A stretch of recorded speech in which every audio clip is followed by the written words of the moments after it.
గర్భాశయ ముఖద్వార క్యాన్సర్ ను నివారించే చర్యలలో భాగంగా కేంద్ర ప్రభుత్వం చరిత్రాత్మక నిర్ణయం తీసుకుంది. దేశవ్యాప్తంగా హ్యూమన్ పాపిలోమా వైరస్ వ్యాక్సిన్ ను ఉచితంగా అందించేందుకు కేంద్రం సిద్ధమవుతుంది. జాతీయ వ్యాక్సినేషన్ కార్యక్రమంలో భాగంగా 14 ఏళ్ల దాటిన బాలికలకు హెచ్పివి టీకాను ఉచితంగా అందజేయనున్నట్లు కేంద్ర ఆరోగ్య శాఖ వర్గాలు తెలిపాయి. అయితే ఆరోగ్య కేంద్రాలలో ఈ గార్డాసిల్ ఇంజెక్షన్ ను ఉచితంగా ఇవ్వనున్నట్లు తెలుస్తుంది. ఈ టీకా 4 రకాల గర్భాశయ క్యాన్సర్లను నిరోధిస్తుంది. ఈ క్యాన్సర్ కు కారణమయ్యే హెచ్విపి టైప్ 16, 18 తో పాటు 6, 11 రకాల నుంచి టీకా రక్షణ కల్పిస్తుందని ఆరోగ్య శాఖ వర్గాలు తెలిపారు. అలాగే ఒక డోసుతో బాలికలకు దీర్ఘకాల రక్షణ కల్పిస్తుందని పలు శాస్త్రీయ పరిశోధనల్లో వెల్లడించారు. జాతీయ ఆరోగ్య కార్యక్రమంలో భాగంగా హెచ్పివి వ్యాక్సిన్ ను స్వచ్ఛందంగా ఉచితంగా అందించనున్నారు. ప్రపంచంలో అత్యధికంగా గర్భాశయ ముఖద్వార క్యాన్సర్ బాధితులు చైనా,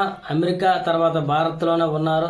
2020 నాటికి దేశంలో క్యాన్సర్ బాధితుల సంఖ్య ఏడాదికి 20 లక్షలకు చేరే అవకాశం ఉందని అంచనా. ప్రపంచ వ్యాప్తంగా ప్రస్తుతం ఏడాదికి 2 కోట్ల మంది క్యాన్సర్ బారిన పడుతుండగా ఇందులో భారతీయులే 15 లక్షల మంది ఉన్నట్లు గణాంకాలు చెబుతున్నాయి. అయితే దేశంలో తొలిసారి 14 ఏళ్లలోపు బాలికలకు ఉచితంగా హెచ్పివి టీకాను అందజేసే రాష్ట్రంగా తమిళనాడు నిలిచింది. మహిళలకు ఎక్కువగా వచ్చే క్యాన్సర్లలో గర్భాశయ ముఖద్వార క్యాన్సర్ ప్రధానమైనది. అవగాహన, వ్యాక్సినేషన్ ద్వారా దీనిని నిరోధించవచ్చు. 2030 నాటికి గర్భాశయ ముఖద్వార క్యాన్సర్ ను నిర్మూలించాలనేది ప్రపంచ ఆరోగ్య సంస్థ లక్ష్యంగా పెట్టుకుంది. ముందుగానే జాగ్రత్తలు తీసుకుంటే ఏటా వేలాది ప్రాణాలను రక్షించవచ్చు. ఈ టీకా తీసుకున్న మహిళలు జీవిత కాలంలో 2 లేదా 3 సార్లు స్క్రీనింగ్ పరీక్షలు చేయించుకుంటే సరిపోతుంది. ఓ పరిశోధన ప్రకారం 30 ఏళ్ల లోపు మహిళలు హెచ్పివి టీకాను తీసుకుంటే భవిష్యత్తులో క్యాన్సర్ ముప్పు గణనీయంగా తగ్గుతుంది. ఇక 12 నుండి 24 ఏళ్ల లోపు వారు వ్యాక్సిన్ వేసుకుంటే